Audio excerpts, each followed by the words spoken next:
My dear students, আজকে আমি একটি মডেল সেট তৈরি করব গ্রামারের উপর, যেটা মাধ্যমিক স্টুডেন্টদের বিশেষ দরকার। এছাড়াও ক্লাস 8 থেকে 12 পর্যন্ত স্টুডেন্টরা এটা ফলো করতে পারে। তাহলে আলোচনায় আসা যাক। প্রথমে write the correct alternatives to fill in the blanks, অর্থাৎ ব্র্যাকেটের মধ্যে থেকে সঠিক শব্দটি বেছে নিয়ে শূন্যস্থান পূরণ করতে হবে। প্যাসেজটা হলো Rabindranath use to dash within bracket sit sat sitting by the window. Rabindranath বসে থাকতেন। তাহলে ইউজ টু ইনফিনিটিভ টু আছে, তারপরে প্রেজেন্ট টেন্স বসবে, সুতরাং উত্তর হবে sit. Rabindranath use to sit by the window. He dash observed has observed nature from the window of the room. তিনি ঘরের জানালা থেকে প্রকৃতির শোভা দেখতেন। পাস্ট টেন্সের ঘটনা, সুতরাং উত্তর হবে observed. He observed nature from the window of his room. His writings dash influenced were influenced by the environment around. Passive ফর্মে আছে, সুতরাং ওয়ার ইনফ্লুয়েন্সড হবে। উত্তর হবে his writings were influenced by the environment around.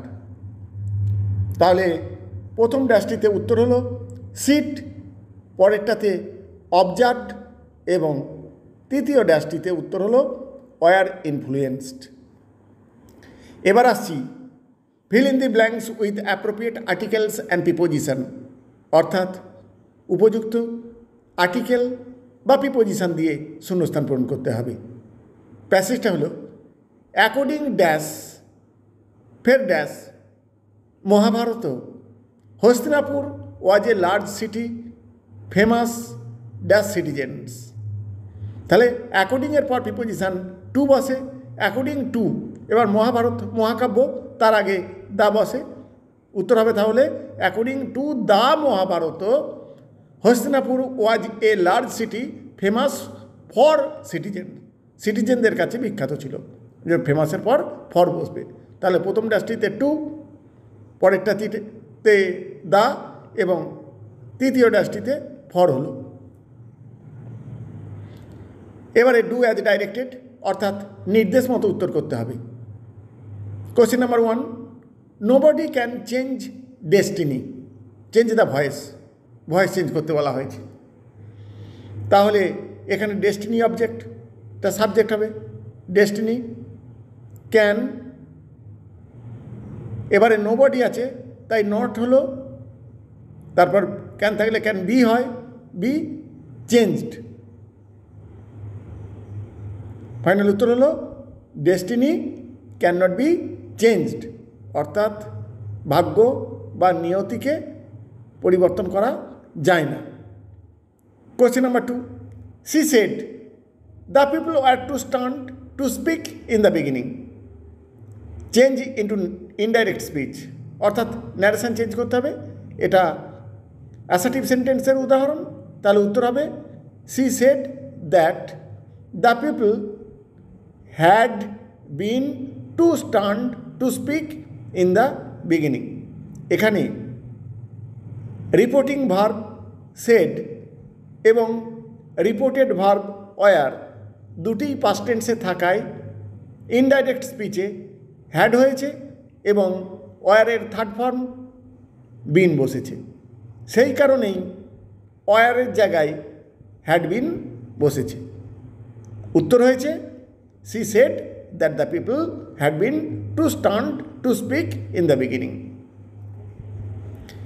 এবার question number 3, read and you will learn, make it complex. এটা compound সেন্টেন্সে আছে, কমপ্লেক্স সেন্টেন্সে কনভার্ট করতে হবে। উত্তর হবে if you read you will learn. এটা কমপ্লেক্স সেন্টেন্সের উদাহরণ। কেন না, you will learn এটা হলো প্রিন্সিপাল ক্লজ, আর ইফ ইউ রিড এটা হলো সাবঅর্ডিনেট ক্লজ। এই সেন্টেন্সের মধ্যে একটি প্রিন্সিপাল ক্লজ এবং একটি সাবঅর্ডিনেট ক্লজ আছে, সুতরাং এটি কমপ্লেক্স সেন্টেন্স। এবার question number 4, choose the correct phrasal verbs from the list given below to replace the words underlined. নিচে লিস্ট দেওয়া রয়েছে, সেখান থেকে সঠিক ফ্রেজাল ভার্বটি নিয়ে যে ওয়ার্ডগুলি আন্ডারলাইন করা আছে তার জায়গায় বসাতে হবে অ্যাকর্ডিং টু টেন্স, অর্থাৎ সঠিক টেন্স অনুযায়ী ফ্রেজাল ভার্ব লিখতে হবে। Question number 1, the match was delayed due to rain. Delayed এটা থার্ড ফর্মে রয়েছে, তাহলে ডিলেড ফ্রেজাল ভার্ব হয় হোল্ড আপ, এখানে থার্ড ফর্মে হবে held up. Question number 2, the dog was chasing a rabbit.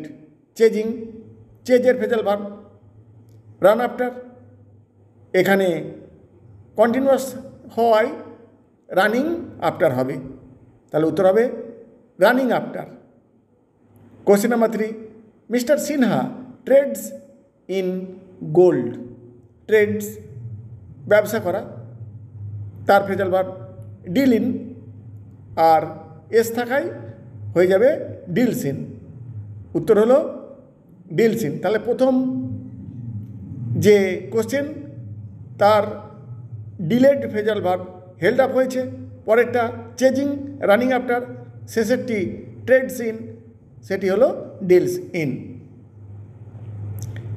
এই হলো মাধ্যমিকের উপযোগী করে তৈরি করা একটি গ্রামারের সেট।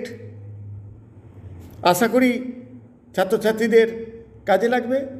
এই ধরনের বেশ কিছু সেট আমি তৈরি করব, তোমরা চ্যানেলটাকে সাবস্ক্রাইব করে রাখলে এই ধরনের গ্রামার উত্তর সহ পেতে থাকবে। Thank you all.